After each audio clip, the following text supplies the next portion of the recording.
Hey everyone, Ethan Ainsworth here. This is my comic book pull list. Now I don't live in Halifax the full year, so as such I don't have a comic book shop where I am right now, and I had to get my comics mail ordered during the period in which I'm not in Halifax. So here's my stack. I think everything here is from October to December. And then next month I'll be getting everything from January to now to March. So let's get into it. I did open the top of the envelope briefly just to have a look to see how these were packaged rather.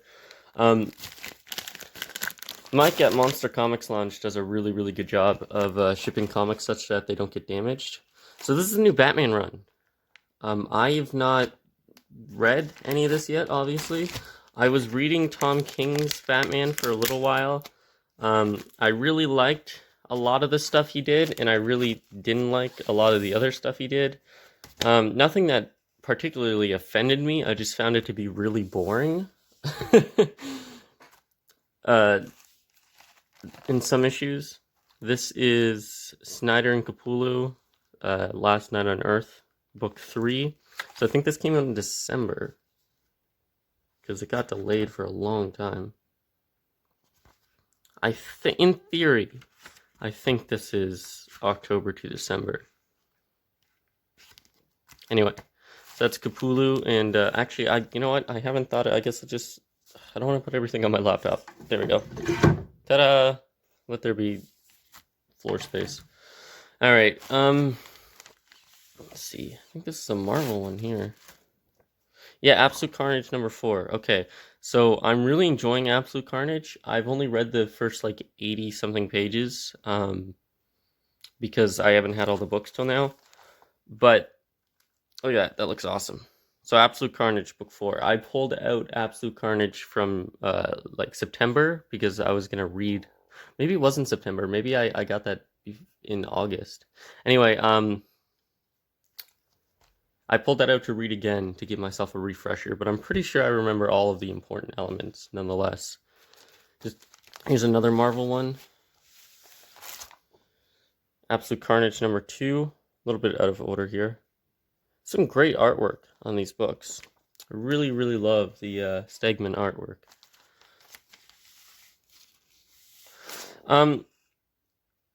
Oh, cool. I got the Carnage, or sorry, the Miles Morales Carnage action figure variant for this one. That's really cool. I like that a lot. I like the action figure variants. I don't buy variants, but I certainly have no issue in getting them if it's the only copy I have. So there is issue 5 of Absolute Carnage. So I'll definitely be blowing through that today or tomorrow. Keep in mind, most of these are Marvel books. I'm reading the Spawn.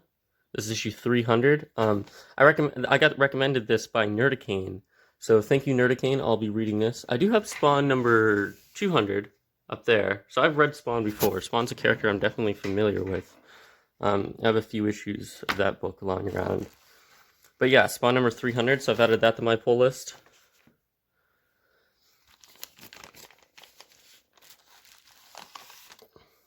Spawn number 301. The artwork on these books is insane. I love it. Record-breaking 301. And the stock on the cover is really high quality. The glossy paper. How much does this book cost? It's $4.99, so that's why. Nonetheless, I mean, wow. The artwork is pretty incredible. Next, we've got Superior Spider-Man number 12. That's one I've been waiting for a long time. This is the final issue of that series, a series I really enjoyed. I didn't think I would enjoy it. I thought it was like going to be a cash grab. It ends up being really well written. So there's Superior Spider-Man number 12. Can't wait to get into that, actually. That whole 12 issue series is great. I thought I canceled this, but maybe I didn't. This is Spider-Man by J.J. Abrams and Sarah Pichelli. I read the first issue. I wasn't crazy about it. I'll keep reading it because it's here. Let's see how that issue is, and then I'll decide what to do with it based off that. Number 3. Okay, so I guess I have been... I guess it has been on my pull list for a while. Number 3... Is this number 4, I wonder? No, this is Batman number 86. Okay, cool.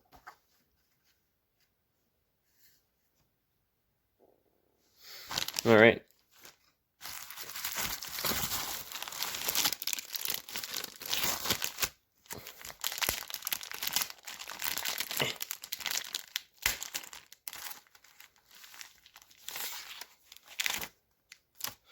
Fantastic Four by Dan Slott, number 15. This is a book I'm really enjoying. This is the book where they take the original Marvel 1 spacecraft out and explore the planet they never actually got to when they were intending to travel space in Fantastic Four number 1 from 1961. So that's an interesting concept. Now I think that might be a retcon on Dan Slott's part. I don't know that they actually did intend on going to a planet. I think they were just experimenting with the spaceship. But nonetheless, a very interesting premise. I have to clear off some space here on my laptop. I think it's fine now because a lot of the heavier books are on the table. All right, let's see. Black Cat number 6 by Jed MacKay. This is a book I'm very, very much enjoying as well. I did interview Jed MacKay on my podcast Nights, a Marvel podcast, and I have some signed books by him. Very nice guy. He happens to live in Halifax. Black Cat number 5. Great cover.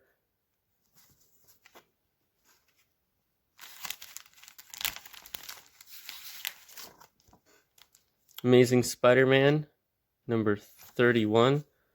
Do I have this already? One sec.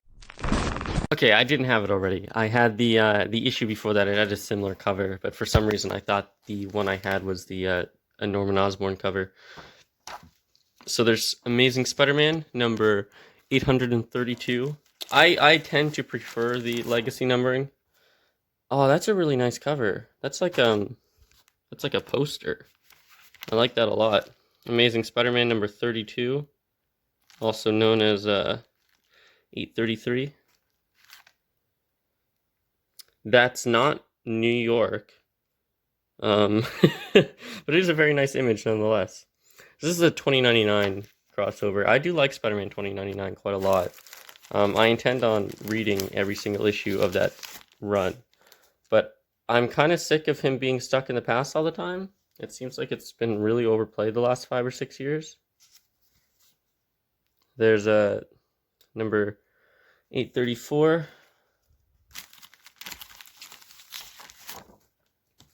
Miles Morales Spider-Man, or if you like, Ultimate Spider-Man number 252. This is a book I've been enjoying.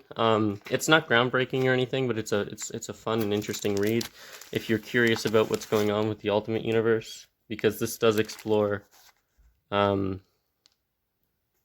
what the Ultimate Universe has been up to, because it's still out there, and we don't really know to what extent.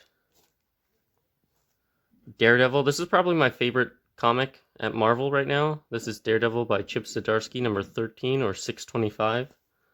Excellent cover work as well. Excellent cover work.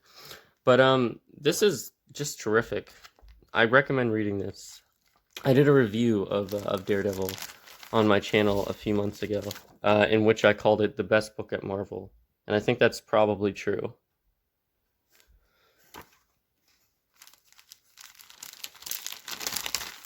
What is this movie? Obsession.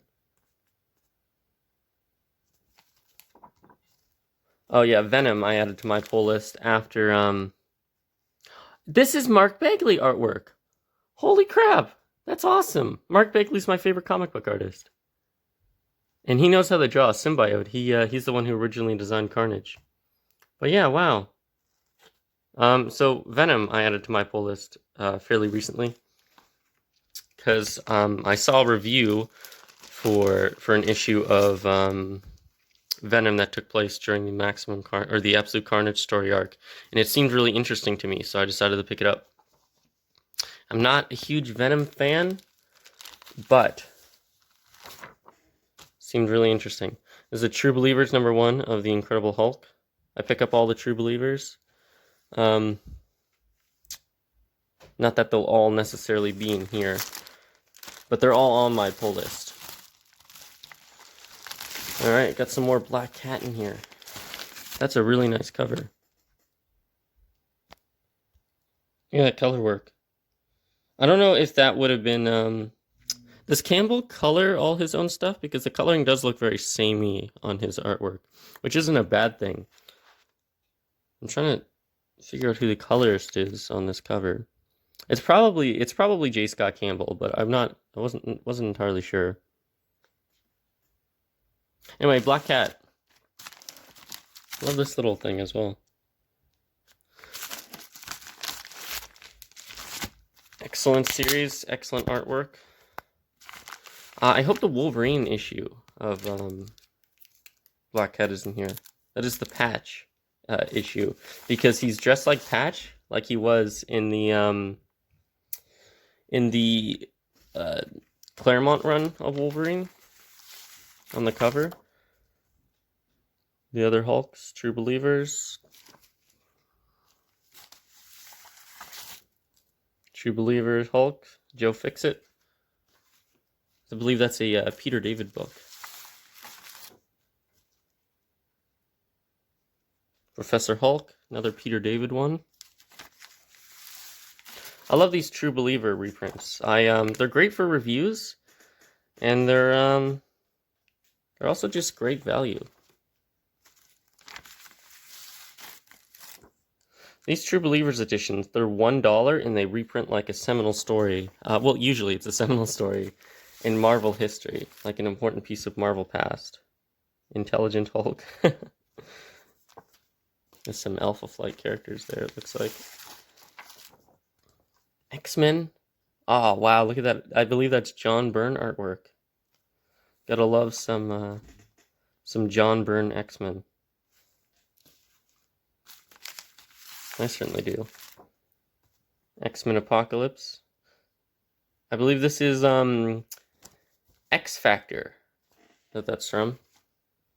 I have quite a few X Factors in my long box I've got to get around to. Jubilee. Another good cover. Yeah, this whole bag might be True Believers, which wouldn't be terribly surprising.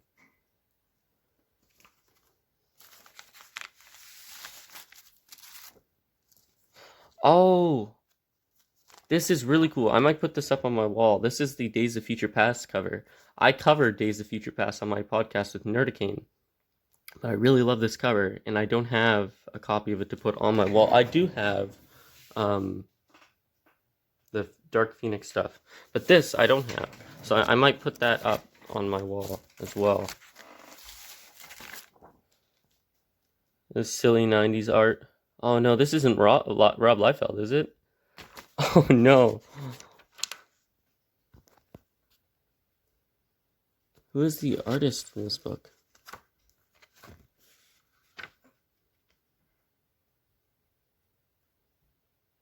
Okay. It's not. It's not Rob Liefeld. It's definitely inspired by Rob Liefeld artwork though. Look at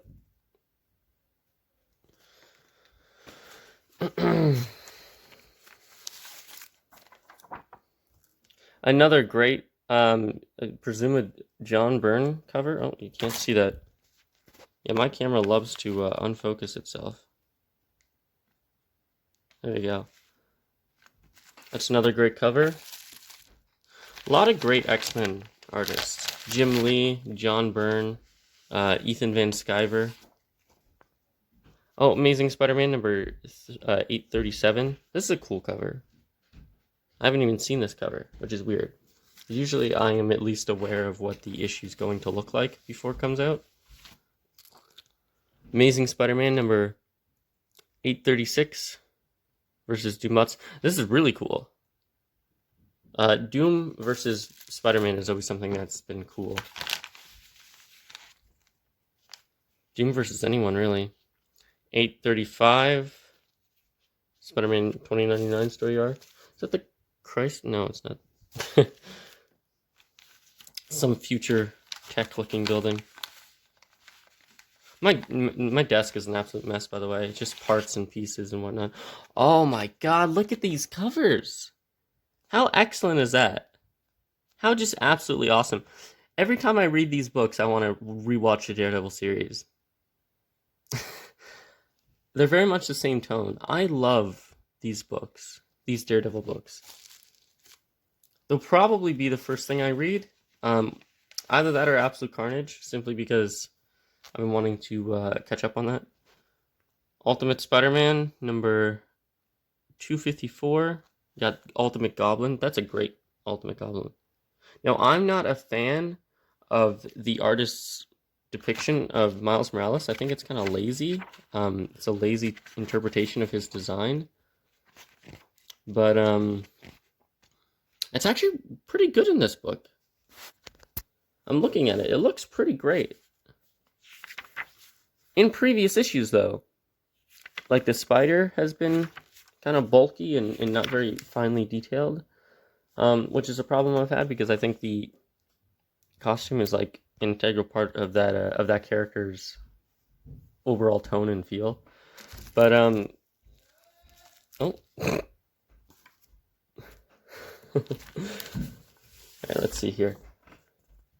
Miles Morales Spider-Man, also known as Ultimate Spider-Man, number 253, the Rhino. Uncle Aaron over there. I don't like that they brought back Uncle Aaron. I think that kind of ruins a lot of the character of Miles Morales, a lot of the pathos. Oh, I entirely forgot about this. This is Black Cat Annual number 1. I might have to give that a review. Anyway, thank you guys for watching this edition of the Pull List. I've been Ethan Ainsworth. Give me a subscription and I'll give you a shout out just as a thank you. Leave me a comment. I read every single comment ever and on all of YouTube. And I'll talk to you guys later. Thanks a lot.